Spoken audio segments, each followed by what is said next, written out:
all of us can be encouraged and all of us can purpose to continue to grow and along with our kids. Yeah.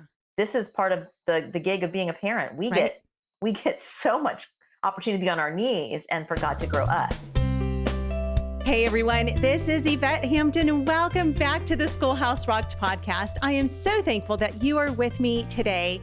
And we, as always, we have another fantastic guest with us today, Sherri Seligson. She has been on with me before, but it's been quite some time. And this topic that we're going to talk about this week is going to be such an encouragement to you. I know just talking with her about it and looking at some of her points and notes, I'm like, oh, I need to hear this so badly. We are going to talk about the power of words for our children and how are we using these words to bring up our kids and what impact does this have on their lives. But first, I want to thank our sponsor, CTC Math. I am grateful for CTC Math because, as you know, I am not a big mathy person. Is that a word, Sherri? Mathy? Of course it is. Yes. If it wasn't, it is now. I just made it into one. I don't love math, but the people at CTC Math do love math. And so they've created this amazing curriculum for you and for me. Go to ctcmath.com. It's an online program that you can go to and try it out for free. See if it's a good fit for your family. ctcmath.com. Sherri, welcome back to the Schoolhouse Rocked Podcast. I'm so glad that you are with me. It has been quite some time since you've been with me. It has. It really has. And yet the last couple of years have just flown by. So Yeah. I'm glad to be back, though. I'm really happy to be here and just super excited about what you guys are doing. So this is a joy. Yes. Thank you. Thank you. Yes. The last time you were with me was in our old studio and things have changed up a little bit. We've moved to Oklahoma since then. And so much has changed in the last couple of years. But one thing that hasn't changed is our responsibility as moms and the things that God tells us in his word, because we know the word of God never changes. And I am so thankful for you to just bring this encouragement to us this week. I know it's, like I said, it's one that I need to hear and be reminded of on a consistent basis. Some of us as moms and dads, we have the gift of communication and we have the gift of encouragement when it comes to our kids. And then some of us don't have that gift. And we might find it a little bit more difficult to bring these encouraging words to our kids and to edify our kids instead of terrify our kids with our words and with our attitudes and with the look on our faces and with the tone of our voices and all the things that come with the way that we communicate with our kids. And one thing I've learned, which I'm sure you have as well, is when we are talking with our kids, we get to see ourselves reflected in them because oftentimes they talk to us the way that we speak to them. Or actually, I just had this happen today, where my daughter, one of my daughters spoke to her sister the way that one of her parents speaks to, had spoken to her. And I was like, okay, well, let's take a step back and, let's be kind in our words. And so, we show a lot of grace in our family, of course, as most families do, but I want to just always be careful to speak to my girls in a way that encourages them. And at the same time, sometimes we need to speak truth and we need to speak words that are hard to say, hard to hear. So I want you to talk with us just about words. I mean, there are tools that we use every single day, all day long, especially with homeschool moms, because we talk to our kids all day long.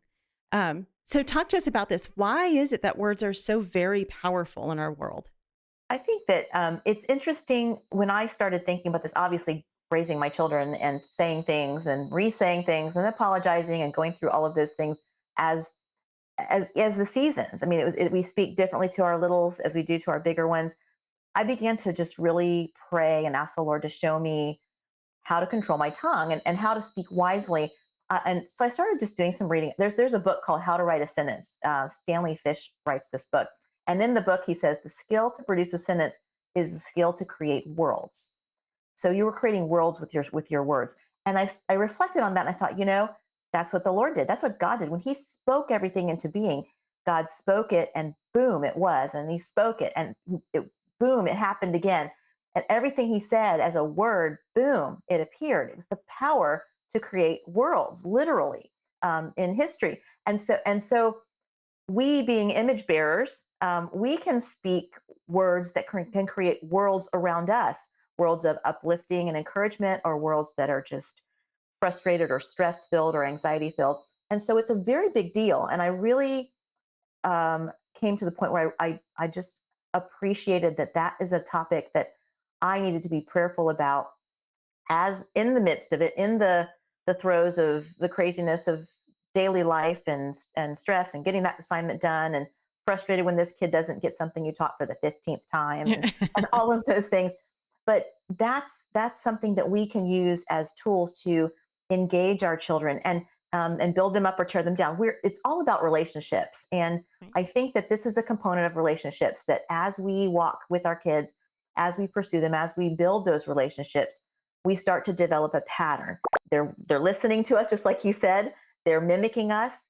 And when we continue to work on our relationship with them, they can learn our heart, so that when our words aren't necessarily the way we would like them to be, we have the freedom to go to them, or they can come to us and say that, what did you mean when you said that, or that hurt my feelings. It's so sweet to be able to reconcile after the things like that. So I feel like we need to be alert to this and careful as we craft our words, so that our children receive them well and are uplifted and not torn down. Yeah. So let's break those two things apart a little bit. I want to talk first about how our words can build up our kids. What kinds of words, especially again for those who it's just not natural. And I've learned that, I want to say mostly in my adult life, that for some people that's just not a gift that they have. It's funny because those who are pessimists always say that they're realists. Yes. And yes. and sometimes those people are the ones who they're well-meaning and they don't mean to tear down or to be negative, but they're just like, well, this is just how it is. Mm-hmm. And so sometimes it's hard to know, if you're a person like that, how to build others up with your words. And then I want to talk about how our words can negatively affect our kids. But first, let's take a quick break. We'll be right back. What we do at IEW is break through the noise of the grammar and the writing prompts, and we say, this is what you do, step by step. And I've witnessed it over and over again, both watching Andrew teach and hearing from parents, this is the best writing program. We've made it so easy and made it really affordable. So any mom can teach writing to their children using our course, and we guarantee it. To try 3 weeks of free lessons, visit IEW.com. We are back with Sherri. So let's first talk about how to build up our kids with our words. Okay, well, Proverbs 10:11 says, the mouth of the righteous is a fountain of life. So our words can be a fountain of life. Encouraging words are like juicy peaches in summer. They fill us up. They're refreshing to hear. And so I find that it's so much easier, maybe we all agree, that to find issues with our children versus things that are good happening in the day.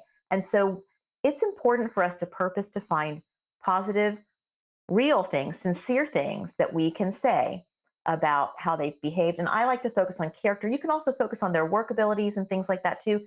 Let's say they've been struggling with math, and day after day, it's just a struggle. It's not their favorite subject. And you see them just pulling out the book and starting again the next day. Applaud them for persevering and saying, I know this is a subject that you don't love, and this is great that you are learning how to persevere and do something that is important to do that you don't love to do. Because there are things in our life growing up, and once we become adults, that we will have to do that we don't love, that we have to learn how to do anyway, and taxes for one. Who loves taxes? So look for things that we can be positive and sincere about. So you have a child who colors this picture that you don't know what it is. And it's beautiful. It's a little toddler, and he spent time, and you want to say something positive. You can talk about the color choices, or how you took a lot of time and you diligently did that, and they're giving it to you, how thoughtful they are and selfless to make something for someone else. So we want to praise the things that are praiseworthy, without saying, let's say they were, spent time having a tantrum before that, but when they finished it, you're looking for the positive things. Yes, we need to address the tantrums, and yes, we need to talk about the negative things too. But when we're trying to praise them, we want to praise the things that are going to last. You look pretty today is a fine thing to say, but it will not go as far as you shared with your sister today, that was really selfless of you. And that's a blessing, because we will always have the opportunity to be selfless. We won't always have the opportunity to be pretty. Right. Face Right. it, right. And so we want to look for those words of encouragement that that will be sincere and develop a pattern to where they'll hopefully mimic those with their siblings, or they will look for that type of uplifting way of encouraging each other. It's biblical. We're being a light to our family. That is our. I kept telling myself as a mom, I'm a light to my family. How can I be a light to my family? Yeah. And I love to use the analogy of salt, but well, that's actually very important. So I'm going Okay. to talk about that really Yeah. Let's quickly. talk about it. Colossians 4:6 says, let your speech be always gracious, seasoned with salt, to know how to answer others. Okay. So as a scientist, I love teaching science, talk about science. I began to reflect on that. How can our words be seasoned with salt? Well, what does salt do? You think about salt. Salt is an enhancer. One of my favorite snacks is a dark chocolate with sea salt Oh, candy yes. bar. Yeah, right. You take a bite With and get caramel the inside. oh, well, of course, absolutely. But that sea salt, think about what it does. You're taking your bite, you get a little bit of that salt, and it just makes it explosion delicious, right? Mhm. It's so much better. Salt enhances things. That's why when we make sweet goods like cookies, there's salt in them. If you could have an experiment with your kids and make some with salt and without. The ones without salt are not going to be as sweet tasting Yeah. because salt is an enhancer. So words that are salted with the truth of the gospel. They're salted. They will enhance what you say. They will make it more worth listening because it's much more powerful by having these salted words seasoned with truth. And then they also endure. So we use salt as a preservative. Yeah. We use salt, we salt meats in the days before refrigeration. That's how they kept things um, longer, because with putting salt on it, it removes the moisture so bacteria can't get in there. So salt is a preservative. It preserves things. And so when you think about that, words that are salted words with the truth will last longer. They will endure. They will stay in your children's minds and hearts longer. And so that is how we need to be thinking about looking for ways intentionally, building the relationship with them, telling our heart when we mess up, going to them, go through that conflict resolution, and looking at how we can continue to salt the words that we have so that our kids will be refreshed by it. Yeah, I love that analogy about the salt because it is so true. And it's funny, before you got to the preservation part, I was thinking that exact thing. I was thinking salt preserves, and in order to preserve a relationship with our kids, or with our spouse or with our friends or, anyone in our world, one of the best ways to do that is to speak words of kindness. We all have people in our lives, I think, whether it's a family member or maybe a friend, from church or in our co-op community or something like that, who are just toxic. And Mhm. the thing that typically makes people toxic is their words, right? It's the things that they say to you. It's the things that they say about you. It's the things that they say about other people or to other people. It's Mhm. their attitude. It's their, everything about them that makes them a toxic person. And those are the people who everyone's like, whoa, stay away from them. You kind of, walk on eggshells around them because you don't want to become their next victim. And, I've had lots of people like that in my life. We all do, because that, Mhm. we live in a sinful world, but I never want to be that toxic person in someone's life and in someone's world, especially when it comes to my kids. And not that I don't mess up and not that I don't say things that are hurtful and, things that I regret sometimes, but overall, as character, because that's really what you're focusing on, is we're focusing on their character. You talked about not just saying, oh, you look beautiful today. And that's okay. We want to say those things too, but you're saying focus on the character, focus on who they are as God's creation, Yes. and developing that character in them. And others will respond too. Even non-believers respond to it because that's the way we're wired. I Yeah. was at the grocery store, and the person in front of me a while ago was just exploding, upset about something. I don't know what. The cashier was just very calm, very patient, very, very, just very careful with how she responded. And then, so it was my turn to be checked out. And I was talking with her. And instead of saying, oh, it's okay, or that guy was terrible or something, I said, I really appreciate how gracious you were with him. That was just really a breath of fresh air to see how you handled that, because that was not a nice situation. And she just started crying. I didn't Oh, mean to do that. wow. But it instantly just connected us. And it was, rather than saying, oh, what a terrible person. and helping her feel down, she actually was grateful that I said that when she Yeah. composed herself and I composed myself too.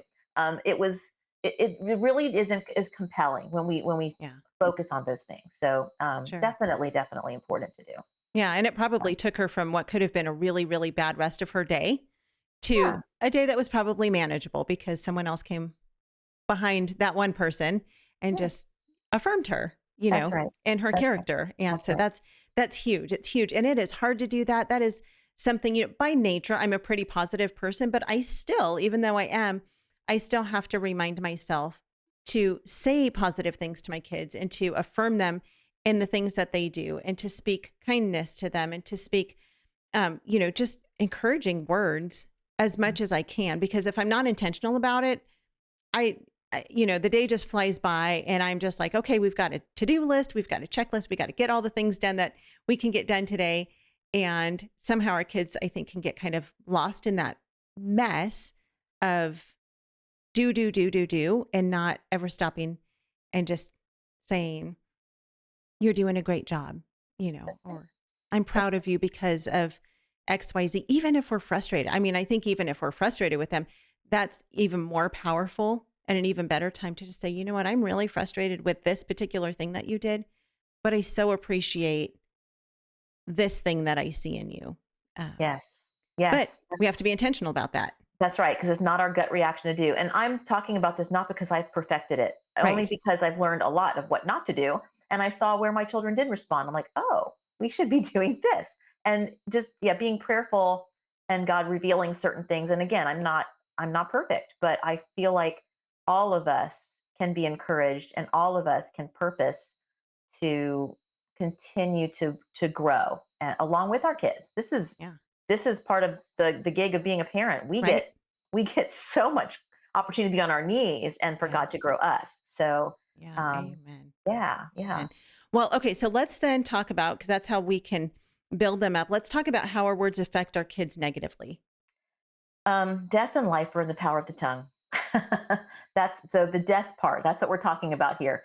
Um, and we know this. We can get frustrated. And again, we've talked a little bit about this.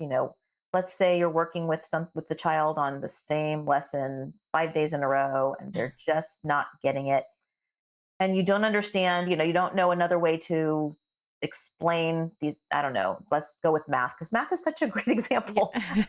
And they're just not getting the problem, and you've Right. gone over how to do it step by step 72 times. The frustration is there, and we can just out of that frustration say things like, well, your younger sister knows how to do this, Oh, right? I mean, ouch. why can't you get this? How else can I mean, that's like in our gut, how come this one knows it and you don't? And it's kind of like saying duh to your kid. I mean, it's like, and in public because the other kids are hearing it. And so we have to be very, very careful. So we need to then, go and apologize and go through that whole process. But understanding when we're frustrated, sometimes we need to take a step back. Sometimes I need to remove my mouth from the situation, or if it's a super high escalated situation, um, I oftentimes say, guys, we're going to go to opposite rings. You go to your room, I'm going to go to my room. Let's pray, and then we'll come back. And with our heads in the proper order, we can then approach this. And so we can be more careful and our Mm. emotions aren't going cuckoo or theirs aren't either. Yeah. So sometimes we have to pull ourselves out. But let me tell you something. I think, homeschooling our children is one of the coolest things that we can do to protect them from deathly words. Yeah. Because when you're putting them in an environment where they're with lots of other kids the same age, who compare with each other and do things where they're just, if you stand out in any way, they're looking for somebody who's different Yeah. or who says something different or sounds different, and then they start using words, and as soon as they use a word, it sticks to a child. By keeping them from the foolishness, unsupervised foolishness Hmm. of that environment, we are protecting our children from lots of words that can bring them down. Yeah. They don't have to feel like they're not smart. They don't have to feel like they're not whatever. Yeah. We have the opportunity to build them up, and so there's a protection there that we can encourage our children with, and by having them home, it's just such a blessing to protect them from that. And then we have to be careful about the non-word messages. You alluded to that earlier. Yeah. The way we talk to our kids, particularly our teens. Our teens pick up on this. They understand sarcasm. Sarcasm is, unless your family is like, if that's your culture and everybody knows it's in jest, sarcasm can be received poorly. And so we have to be very careful. Our littles don't understand it. And if we're speaking in sarcasm, like, well, that's the 15th time you've done that, that's heard differently. There's more words that are being said or received by them than the words that came out of your mouth. Yeah. So we have to be careful. The eye rolling, moms can roll eyes too. Yeah. And we have to be careful not to do that because it's telling them something. So we have to, and we have to practice listening. This is another part of the words thing, because words are meant to be heard. And so when they're sharing something, we want to give them that undivided attention. We want to show them that they're important and that they're worth listening to. Dietrich Bonhoeffer, I just love reading about him. He speaks about that. Half-eared listening diminishes the other. Half-eared listening. How often do I, as a mom, half-eared listen to my children? Yeah, honey, I hear it. Yeah, that was nice. That's, I'm busy doing 75 things. Yeah. It's very easy to not turn our 100% attention. Now, there may be times where we can't. And so we need to say that. I really want to hear what you have to say. I'm right in the middle of this. Can we purpose to come back and talk about this in 10 minutes? I want to hear it. And then purpose to do that. Because if it's important to them, then it needs to be important to us, particularly our teens. And I'll tell you, most of the time, the teens you have teens, don't you? Yep. The important conversations happen right when you want to go to bed. Yes. I don't know. They become these nocturnal beings, and I'm tired and I'm ready to go to sleep.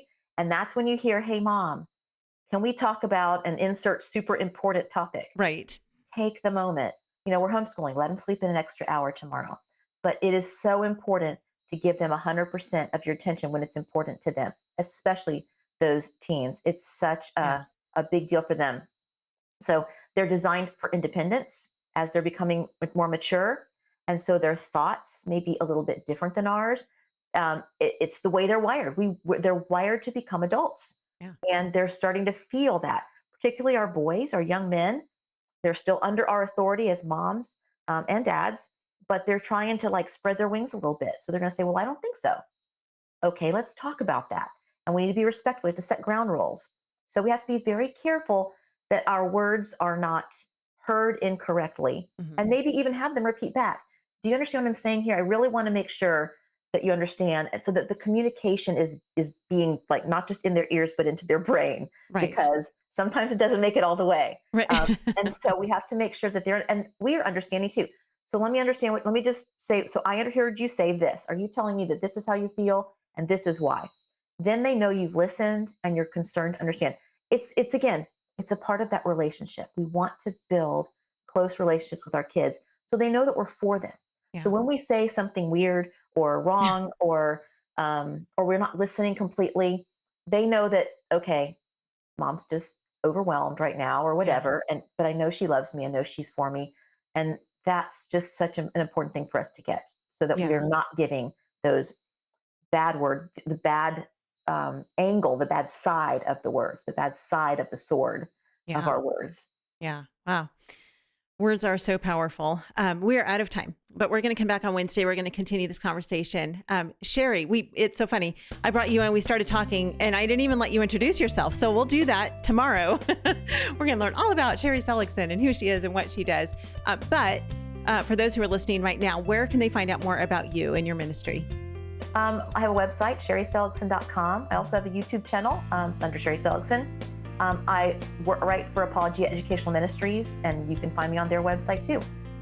Facebook, first and last name, Instagram, I'm everywhere. So okay. I'd love people to connect. Okay, sounds great. We'll put those links in the show notes. Thank you guys so much for listening. Please be sure to share this with a friend. I know you have a friend who needs this encouragement. Maybe it's that toxic friend in your life and you're just like, hey, why don't you just listen to this podcast? It might encourage you with your kids, but really it's something that they need to listen to. So whether they're toxic or not, share this with your friends. We will be back with you guys on Wednesday. Have a great rest of your day. We'll see you then. Bye. I want my kids to know two things when they leave my house.